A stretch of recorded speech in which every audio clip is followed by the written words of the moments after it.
Nasim, Asgari. And before starting our piece, I just wanted to talk for a minute.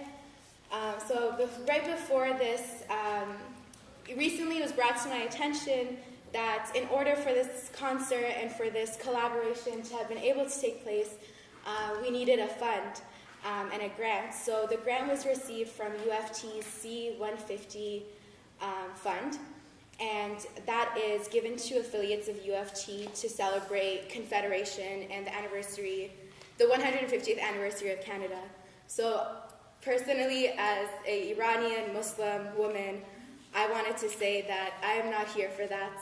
I am here for the arts and the collaboration. I'm not here for the continuation of colonization, for the continuation of the oppression of Indigenous, racialized, Black, brown, trans bodies.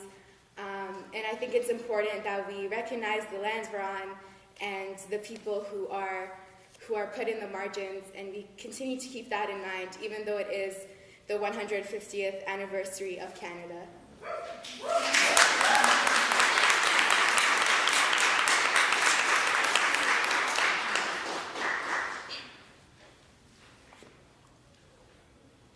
You spoke of love. You spoke of love. You constantly spoke of love, love, love, love, and I listened. I listened carefully to every single word you uttered. But I realized far too late that there are as many definitions of love as there are people in this minuscule grand of a world, and I was wrong to think of us as being one soul.